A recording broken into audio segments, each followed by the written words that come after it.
Buenos días y bienvenidos a Iceberg de Valor, el podcast de inversión basado en el Value Investing.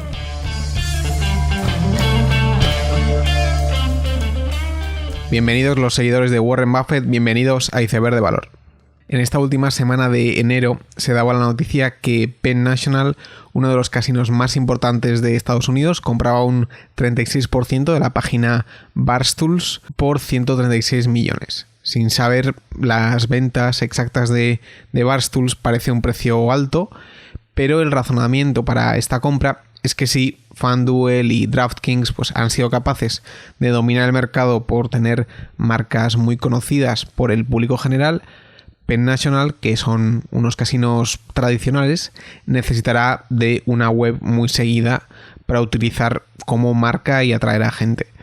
El movimiento tiene sentido sobre el papel, pero la realidad es que Penn National, con sus 3 billion de capitalización, a día de hoy no tiene nada a nivel de cuota de mercado y le falta muchísimo por construir, por lo que todo son expectativas.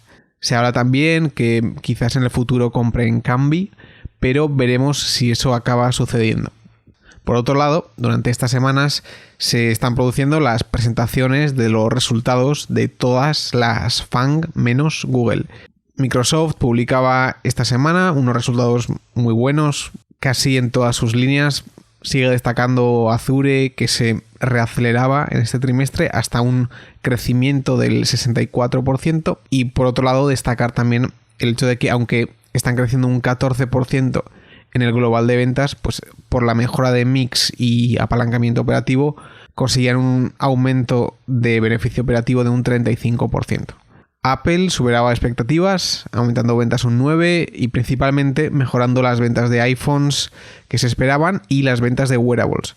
Lo hacía un poco peor la parte de servicios y bastante peor las ventas de los iPads.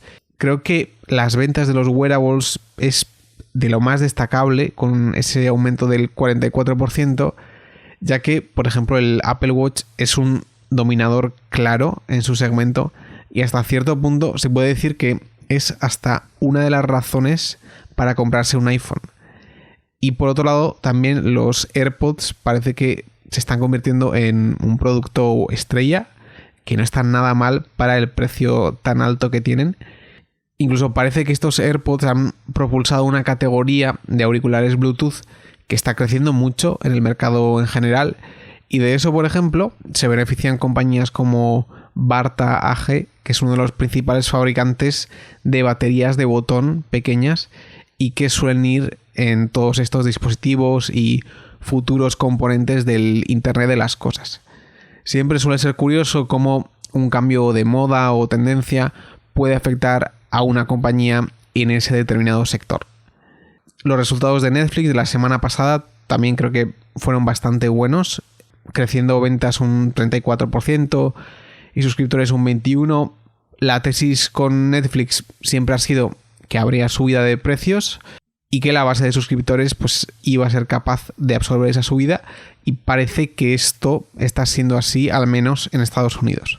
Amazon sorprendía este viernes también, superando las expectativas de ventas y reacelerando en AWS.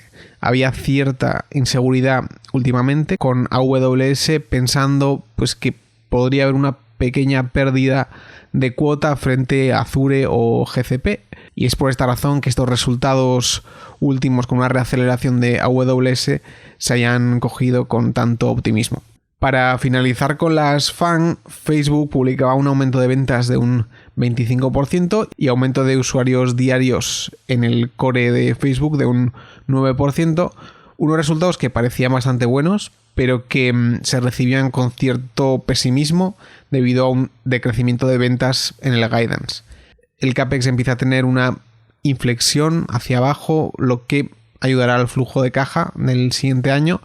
Y entre las iniciativas de crecimiento más notables, continúan los pagos por WhatsApp y las compras en Instagram, producto que se está extendiendo cada vez a más vendedores. Aún así, lo que parece más sorprendente de Facebook es el tiempo que se lleva hablando del tema de pagos y apenas se ha implementado nada. Es probable que como persona ajena a mí pues se me escape la dificultad de implementar funcionalidades de pagos entre usuarios, pero la realidad es que llevan casi 2 años hablando de los pagos y tenemos muy poco implementado en el producto. Parece que la compañía, que se había caracterizado por moverse rápido y romper cosas, se está moviendo sorprendentemente despacio en este área. Ya dejando atrás a las FAANG, la compañía de ordenadores sobre ruedas, como diría Gali de Hyperchange, presentaba unos números aceptables para el trimestre final de este año. Sobre Tesla creo que se pueden comentar un par de ideas que llaman bastante la atención. Por un lado, y esto ya lo comenté el trimestre pasado, es curioso el bajo CAPEX que está teniendo Tesla en comparación, por ejemplo, con BMW, teniendo en cuenta que uno está creciendo, abriendo gigafactorías e internalizando muchísimos procesos, mientras que el otro pues está estático. Es decir, parece raro que el CAPEX de mantenimiento de BMW sea más alto que el CAPEX de crecimiento de Tesla prorrateado a las ventas. Yo no digo que sea un fraude, que podría serlo, pero creo que esas cifras necesitan algún tipo de explicación. Y por otro lado, el segundo punto que me llama mucho la atención es lo poco que ha cambiado la historia desde septiembre hasta ahora en Tesla, y sin embargo la acción casi vale el triple. Vale, es verdad que en el primer trimestre de 2019 hubo serias dudas con Tesla, la demanda, los subsidios y otros factores, pero desde el Q2 la situación a nivel de ventas tampoco ha cambiado mucho, y sin embargo el sentimiento frente a la acción ha cambiado muchísimo, y en general el propio tono de las conference calls pues también ha cambiado mucho. La cosa que sí que ha cambiado desde el Q2 del 2019 es el margen bruto del 18 al 22, y no hay que menospreciar este hecho. Para mucha gente el peligro de Tesla era que el Model 3 iba a dilapidar los márgenes de la compañía, y sin embargo esto no ha ocurrido. Lo que no me queda tan claro es que este sea un dato tan espectacular como para triplicar la acción. Y respecto a la acción de Tesla, quería remarcar también cómo la acción de las compañías mueve completamente las narrativas sobre esas compañías. Es decir, incluso las personas más escépticas sobre Tesla están llegando a admitir una hipotética victoria, cuando su situación operativa pues no ha cambiado mucho. Y por otro lado, si coges una compañía como Renault, que a nivel operativo tampoco le ha ocurrido ninguna debacle, la gente está asumiendo que va a ir a la bancarrota. Esto cuando lo único que ha ocurrido es que la acción de Renault va hacia abajo y la de Tesla va hacia arriba. La idea final que querría comentar sobre Tesla es que hay que intentar sacar alguna reflexión sobre lo que ha ocurrido con la compañía.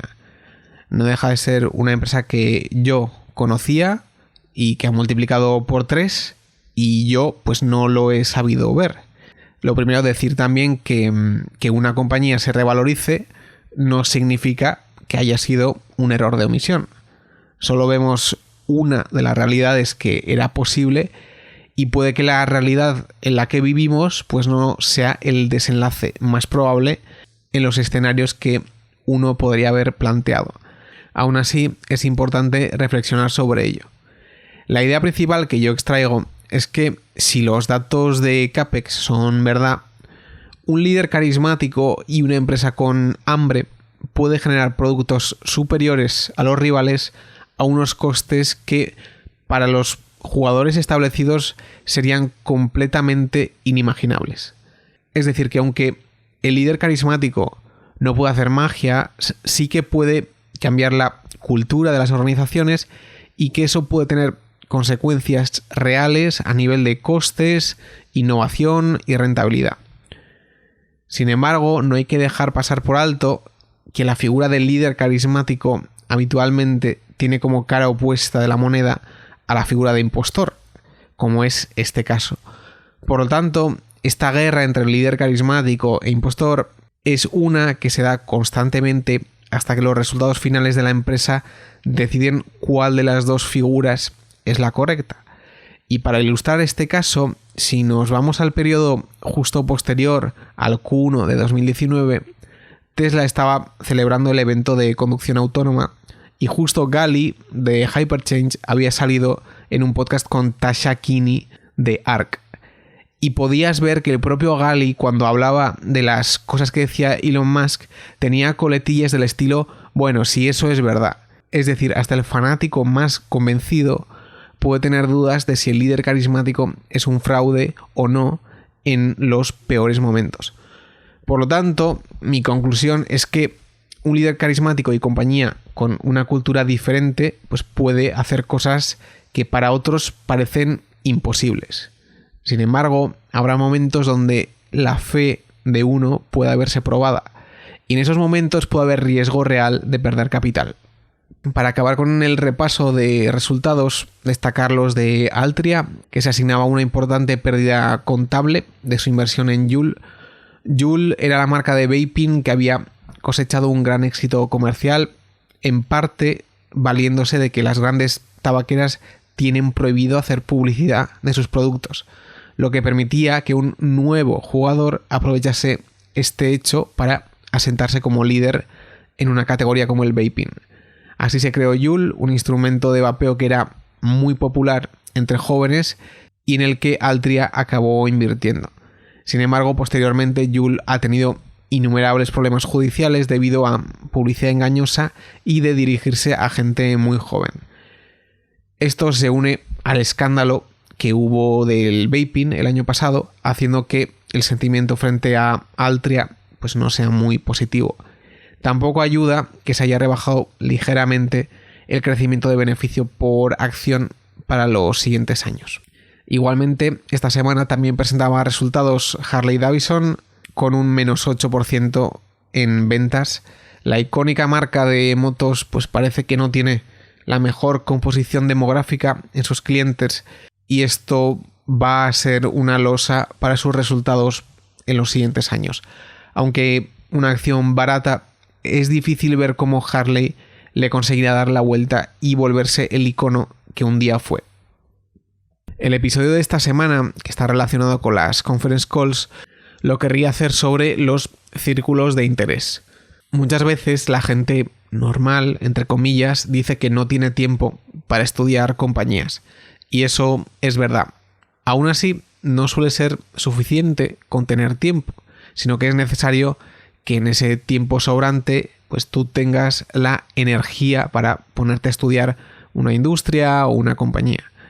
La mayoría de gente suele aprovechar su tiempo libre para descansar, hacer deporte, pero hay pocas personas que se van a poner delante del ordenador haciendo el trabajo necesario. Por lo tanto, no solo hace falta tiempo, sino que hay que tener ganas. Y es que el universo de compañías que uno puede estudiar es abrumador. Más de 10.000 acciones y muchísimos sectores. Siempre hay algo que aprender y siempre se está creando nueva información. Por eso creo que es importante recalcar la importancia de estudiar compañías que por la razón que sea estén en tu círculo de interés y dejar ir aquellas que no estén dentro de este. No es lo mismo círculo de interés que el de competencia. Yo puedo saber muy poco sobre un tema, pero por lo que sea, es posible que tenga un gran interés que me haga aprender y pueda ser competente a medio plazo. Y digo esto porque leerse un informe anual de una compañía que no te interesa puede ser muy aburrido. Y no solo eso, sino que es probable que si no te gusta el sector, seas un actor completamente ajeno a la industria y que no te lleguen pues las noticias necesarias para llevar un buen seguimiento de esas compañías. Por eso, una habilidad central para todo aquel con tiempo limitado es la capacidad de descartar. Y para ello hay que utilizar heurísticos o atajos, sabiendo que no siempre se acertará, pero que a nivel de tiempo será lo más eficiente. Por ejemplo, si tú te lees una tesis o un artículo sobre una empresa, si no atrae tu atención en el primer minuto, probablemente tampoco lo hará en las siguientes 2 horas, por lo que es importante descartar pronto. De esta forma es posible ir moviéndose a nuevos sectores, pero de una manera más lenta. Es decir, acabarás leyendo sobre empresas en industrias que conoces, pero probablemente cada una de ellas te podrá dar un nuevo conocimiento incremental, lo que te posibilitará luego moverte en lateral a otro tipo de compañías. Entonces, basándose en esto, ¿cómo yo me acerco a una determinada idea de inversión?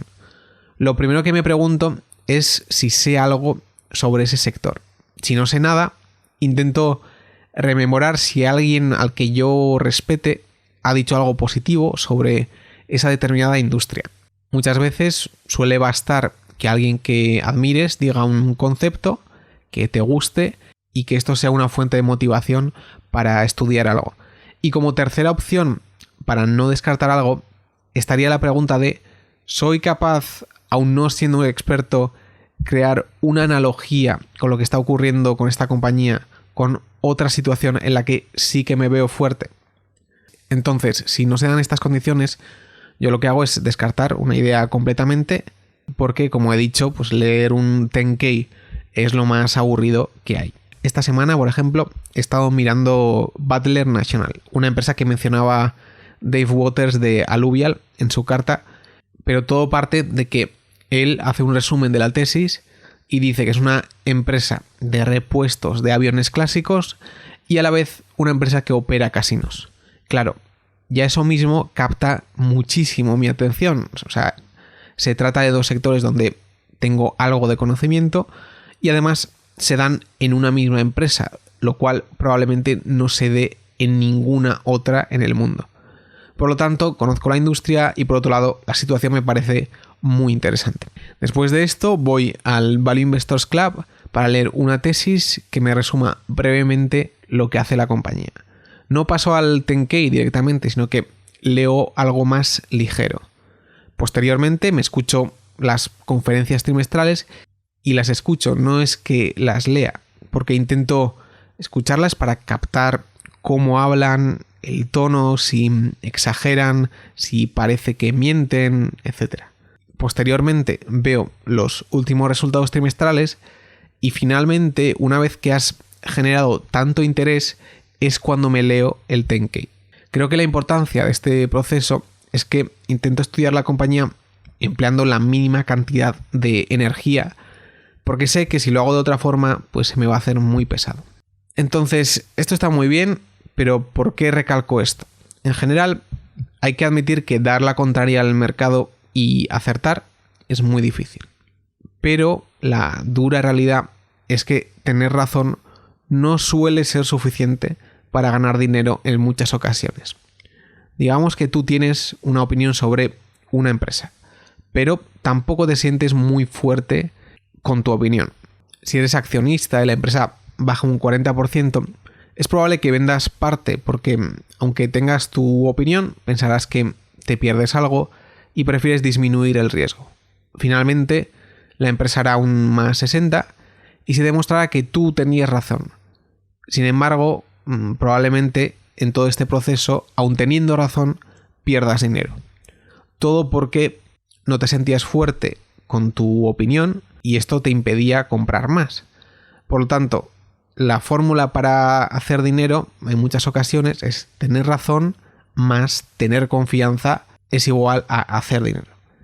Y para ello, creo que un factor que ayuda es el de invertir en tu círculo de interés o en situaciones en las que no te sientas fuera de tu terreno. Con esta idea termino el episodio, espero que os haya gustado, nos vemos la siguiente semana y seguid aprendiendo.